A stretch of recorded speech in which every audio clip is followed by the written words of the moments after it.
way you're handling this discussion. I think that that is actually consistent with the best traditions of the committee, and I appreciate it. I think you know, and I think everybody in the room knows, of my affection and admiration for you, and I have considerable affection or admiration, or both, for a considerable number of my colleagues on the Republican side of this committee. I do think that there are legitimate questions that need to be asked and answered. I also think that we are on the precipice of falling into a political errand. And which way we choose to go in this committee is going to have huge ramifications in the future.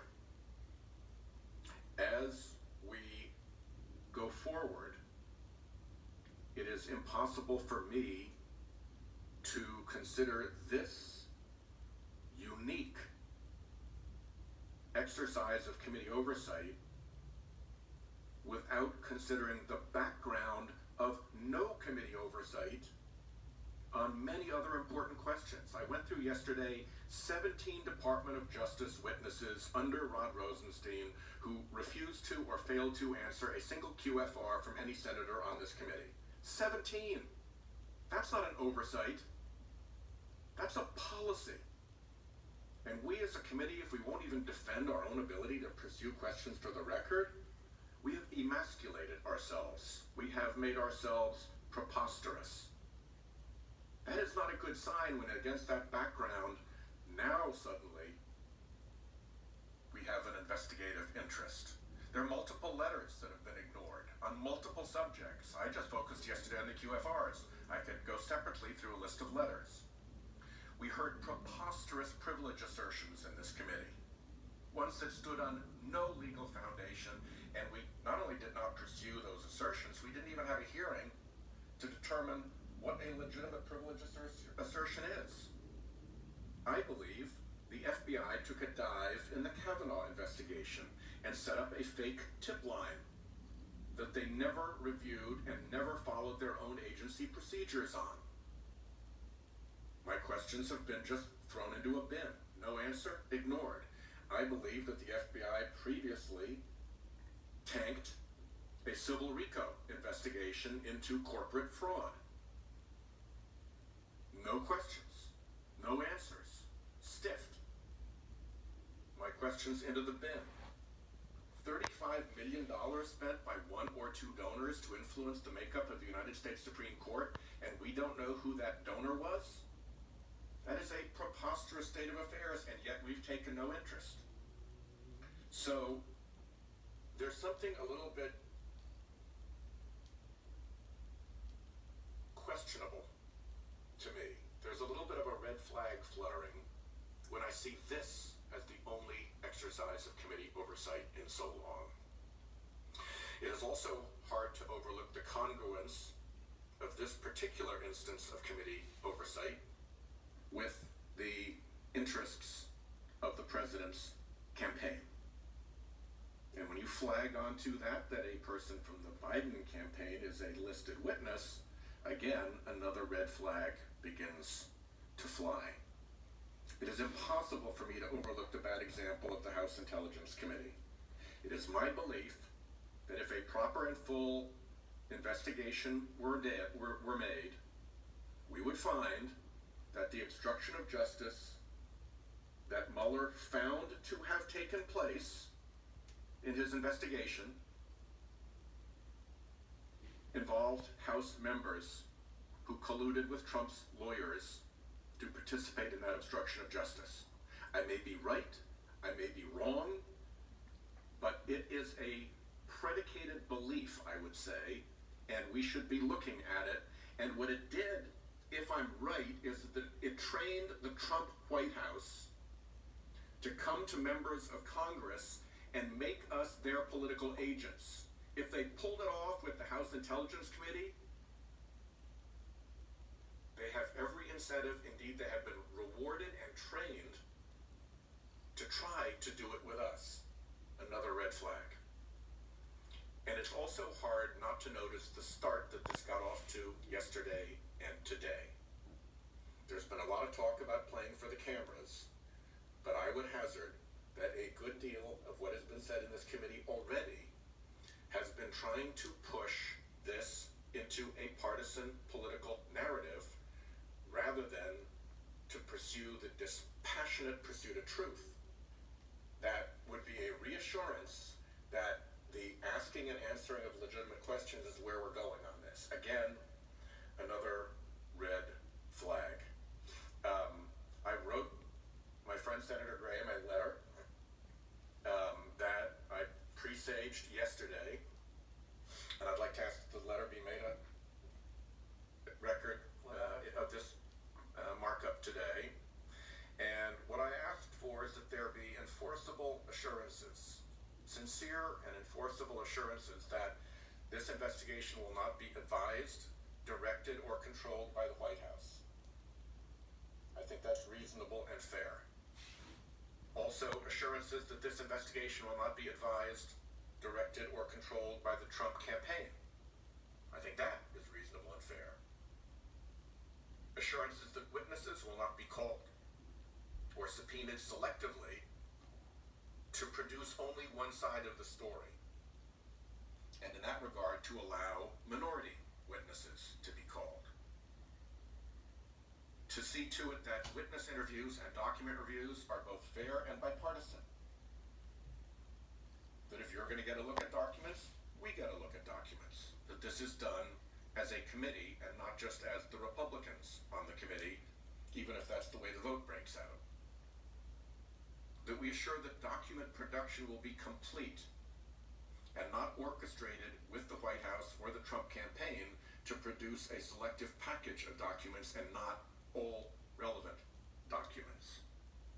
And finally, that information, when the committee releases it, will not be released selectively and will not be orchestrated with the White House or the Trump campaign.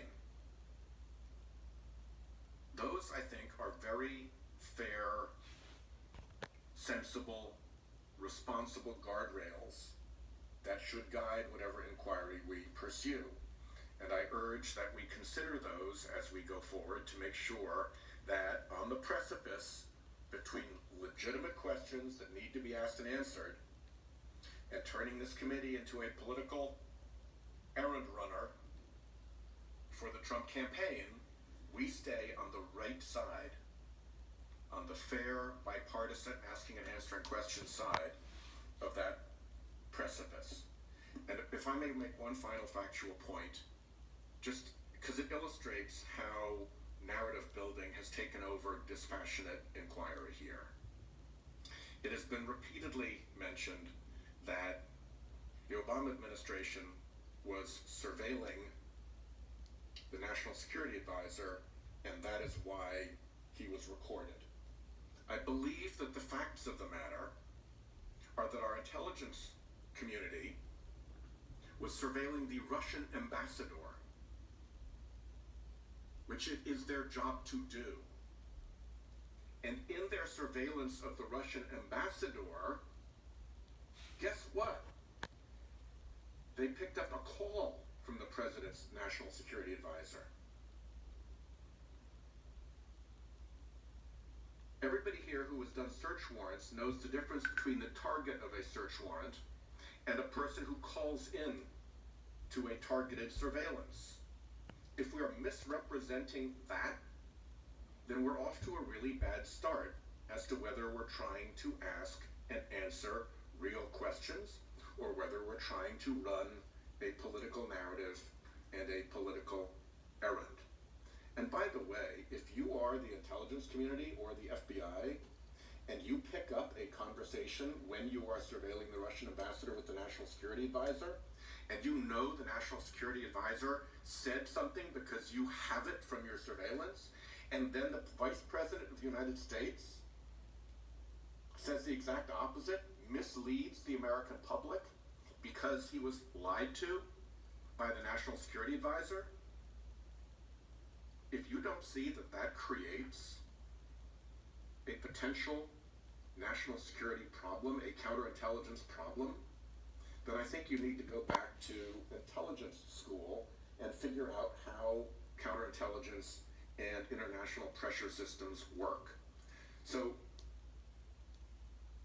please, I was so proud when I came onto this committee when I got here. And there were titans of the Senate on both sides when I got here. Please, let's make sure that whatever we do stays on the side of honor and decency and fairness here, and that we do not replicate the experience of the House Intelligence Committee and allow ourselves to become political errand boys for political campaigns. That is what I ask. Thank you, and I know you sincerely asked that. I can tell you sincerely, I joined efforts with your colleagues to make sure Mr. Mueller could do his job when it came to President Trump, because I thought it was important. I have that same passion to try to find out, is this all some little guy, little gal down in the bowels of the basement of the FBI, or is it something higher? And you're right, Kislyak was being monitored lawfully by our government. But I am really concerned about unmasking the incoming National Security Advisor by the outgoing administration. And if I find out that the government is listening to my conversations with the Kurds, where I'm taking on Trump, or Bibi, or anybody else, I'll be upset, because we're a separate branch of government. This is dangerous stuff when you start making unmasking requests to find out what the incoming administration is talking about. And Mr. Chairman, a quick point, as I understand it, the conversation with Kislyak, the Russian ambassador that became the subject of the subsequent case and prosecution, that particular conversation, there's not an unmasking request. And the reason an unmasking request comes if you've got a CIA intercept, you've got an intelligence community intercept, that would be what would typically be applied to the Russian ambassador and a U.S. citizen as masked. And my understanding is the fact that there's not an unmasking for that call suggests it wasn't CIA who intercepted it, but rather that it was FBI who intercepted it. And I think there is a very real possibility that FBI was targeting Flynn. I'd love to find out if that wasn't true. That's part of why we actually need these subpoenas. Yeah, I think that is a distinction that would matter. Senator Harris, the very patient Senator Harris. I try. Thank you, Mr. Chairman. The Judiciary Committee has as one of its very important responsibilities to concern itself with the system of justice in America. Well, today a man by the name of George Floyd will be honored. His memory will be honored at a funeral.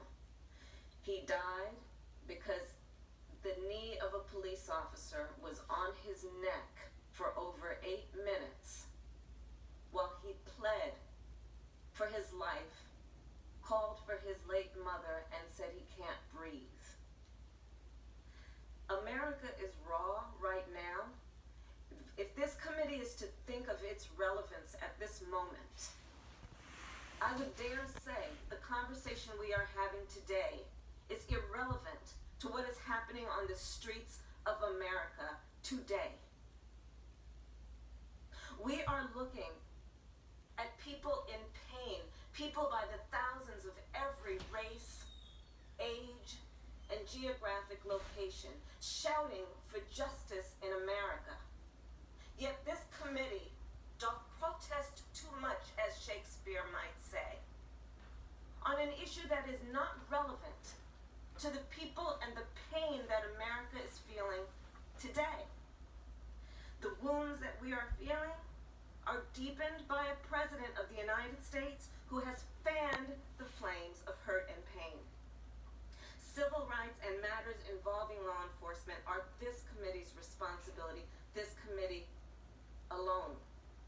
And instead of engaging in political partisan games on behalf of this president, what the American people need this committee to do is be relevant to why they are shouting and marching and crying in the streets of our country. They need us to address the real issue of police brutality and implicit bias within law enforcement. They need us to address Donald Trump and Attorney General Barr's assault on our citizens' constitutional rights of free expression and peaceful assembly. They need us to address the disbelief that former Secretary of Defense Jim Mattis expressed in seeing our nation's troops being ordered to, quote, violate the constitutional rights of their fellow citizens. They need us to talk about the lives that have been taken from us. George Floyd, Breonna Taylor, Ahmaud Arbery, Tamir Rice, Sandra Bland, and so many more. This committee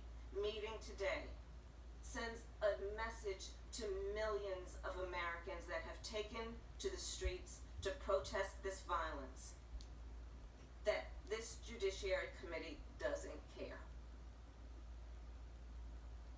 This committee has a duty to confront these issues, Mr. Chairman, and an obligation to address the pain that people are feeling, the suffering they feel.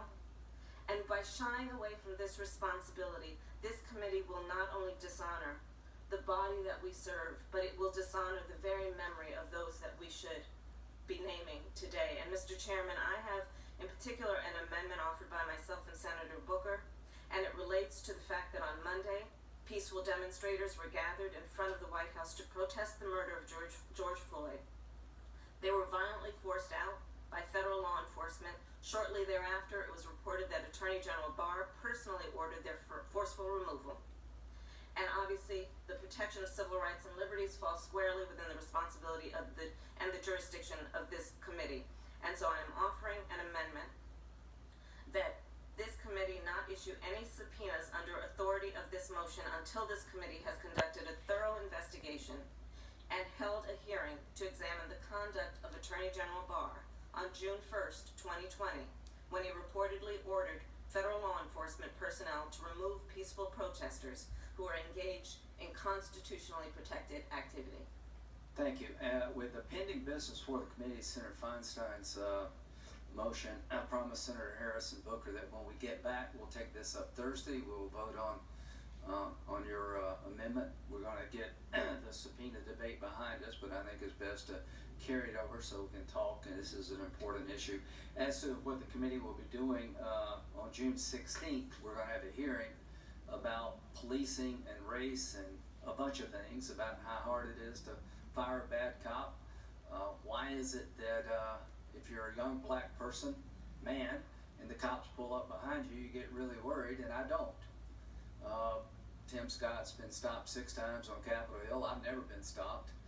There is a line of thinking on Fox News I saw that there were only 10 African-American unarmed men who died in police custody, and that's at the lowest level possible. That's not the issue.